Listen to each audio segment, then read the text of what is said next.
أيا مركز الجيش فيك الإخاء وفيك المحبات فيك النقاء وفيك. الحمد لله رب العالمين والعاقبة للمتقين والصلاة والسلام على سيد الأنبياء والمرسلين. قتال کی آیات مبارکہ کا سلسلہ جاری ہے. آج ہم سورۃ البقرہ کی آیت نمبر 191 سے لے کر 193 تک اس کا معنی اور مفہوم سمجھنے کی کوشش کریں گے. تو اللہ رب العالمین فرماتے ہیں وَقْتُلُوهُمْ، اور تم ان سے قتال کرو، حیث، جہاں، ثقفتموہم، تم ان کو پاؤ، وَأَخْرِجُوهُمْ، اور تم ان کو نکالو، من سے، حیث، جہاں سے،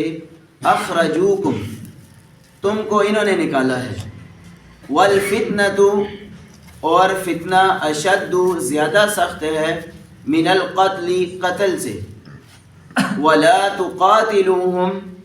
اور نہ تم ان سے قتال کرو، عند المسجد الحرام، مسجد حرام کے نزدیک،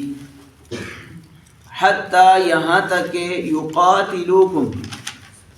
وہ تم سے قتال کریں، فیہ، اس میں، یعنی حرم کے اندر، خانہ کعبہ کے اندر. فَإِن، پس اگر، قاتلوکم، وہ تم سے قتال کریں، فَقْتُلُوهُمْ، پس تم ان سے قتال کرو، كَذَلِكَ، اسی طرح، جزاء، سزا ہے، الکافرین، کافر لوگوں کے لیے. فَإِنِ انتہوا، پس اگر یہ رک جائیں یا باز آ جائیں، فَإِنَّ اللَّهَ، پس بے شک اللہ تعالی، غفور، بخشنے والے، رحیم، اور بہت زیادہ رحم کرنے والے ہیں. وَقَاتِلُوهُمْ، اور تم ان سے قتال کرو، حتیٰ، یہاں تک کہ،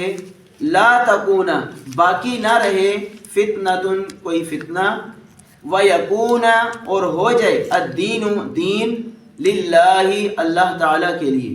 فَإِنِ انتہوا، پس اگر یہ باز آ جائیں، رک جائیں، فَلَا عُدْوَانَ، پس نہیں ہے زیادتی، الا، مگر، علی الظالمین، ظالم لوگوں پر. ان آیات مبارکہ کے اندر اللہ رب العالمین نے جہاد کے احکام اہل ایمان کو دیے ہیں، اور اس کے اندر اسلام کا جو یہ قانون ہے، اس کو کیسے جہاد کو لایا گیا، اس کا ابتدائی امر کیا ہے، پھر درمیان کے اندر کیا ہوا، پھر آخر کے اندر مسلمانوں کو کیا احکام ملے. تو جہاد کے حوالے سے ہجرت سے پہلے، یعنی جب مسلمان مکہ کے اندر موجود تھے، اللہ کے نبی صلی اللہ علیہ وسلم، اس وقت اہل ایمان کو شروع کے اندر صبر کا حکم ہوا جہاد کے حوالے سے، کہ اگر وہ آپ سے قتال بھی کر رہے ہیں، جنگ بھی کر رہے ہیں آپ کے اوپر، اور آپ دیکھ بھی سکتے ہیں کہ سیرت کی کتابوں کے اندر کئی ایک ایسے واقعات بھرے ہوئے ہیں کہ صحابہ کرام کے ساتھ بڑا ظلم ہوا. صحابہ کرام نے بڑی مشکلات کاٹی ابتدائی دور کے اندر، خصوصاً مکہ کے اندر. کسی صحابی کو قتل کیا جا رہا ہے، کسی عورت کو جو ہے قتل کیا جا رہا ہے، کسی عورت کو جو ہے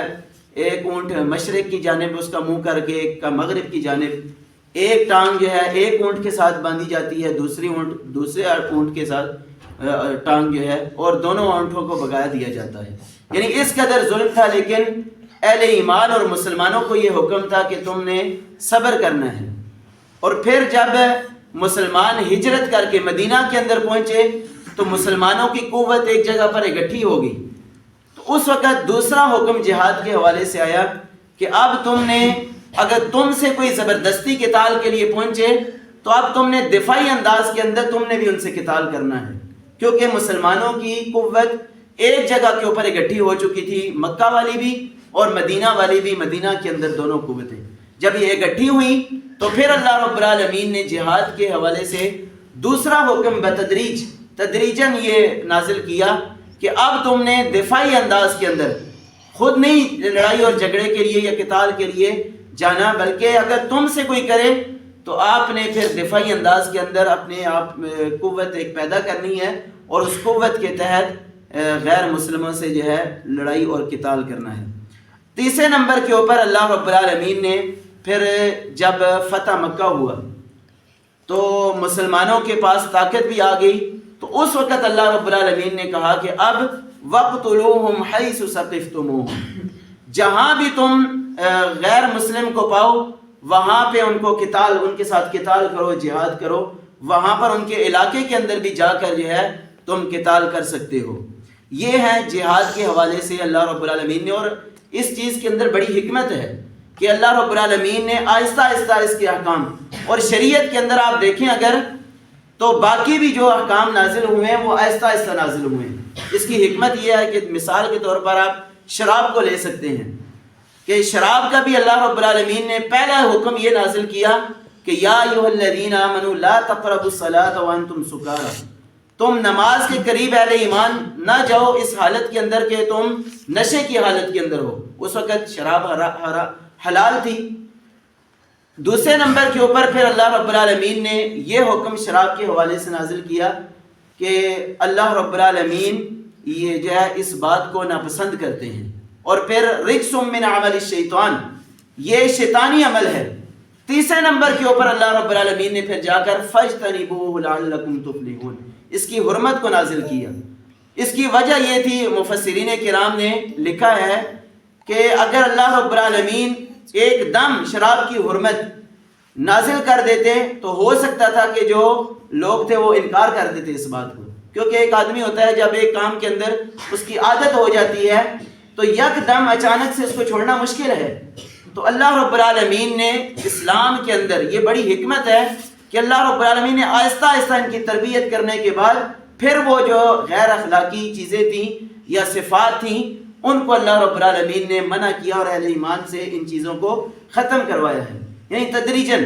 اور اسی طرح جہاد کے حوالے سے بھی پہلے مسلمانوں کو یہ حکم ہوا کہ تم نے صبر کرنا ہے، پھر جب ہجرت کر کے مدینہ پہنچے پھر آپ نے دفاعی انداز کے اندر ان کا ساتھ بدلہ اپنی پورا جو ہے دفاع کرنا ہے۔ تیسرے نمبر کے اوپر جب اسلام کا عروج ہوا، غالب ہوا، تو پھر اللہ رب العالمین نے مسلمانوں کو حکم دیا کہ اب تم جہاں پر جا کر جو ہے ان کے ساتھ قتال خود بھی کر سکتے ہو۔ لیکن اس کے اندر اللہ رب العالمین نے فرمایا وَلَا تُقَاتِلُوهُمْ عِنْدَ الْمَسْجِدِ الْحَرَامِ، کہ حرم کے اندر، خانہ کعبہ کے اندر تم نے قتال نہیں کرنا۔ اور اسی وجہ سے آپ دیکھ سکتے ہیں تاریخ کی کتابوں کے اندر جب فتح مکہ کے موقع کے اوپر اللہ کے نبی صلی اللہ علیہ وسلم مکہ کے اندر داخل ہو رہے ہیں، پوری طاقت بھی موجود ہے، لیکن آپ نے داخل ہوتے ہی آپ نے اعلان کر دیا کہ میں نے سارے کے جو جرم تھے، سب کے مجرم تھے جو لوگ، ان سب کو میں نے معاف کر دیا ہے۔ اور پھر ساتھ ہی مسلمانوں کو اور صحابہ کرام کو یہ بھی تلقین کی کہ جو اپنے گھر کا دروازہ بھی بند کر دے ان سے تم نے قتال نہیں کرنا، یا ان کو زبردستی پکڑ کر ان سے قتال یا ان کو قتل نہیں کرنا۔ اسی طرح جو حضرت ابو سفیان کے گھر کے اندر داخل ہو جائے اس کو بھی امان کا ہے،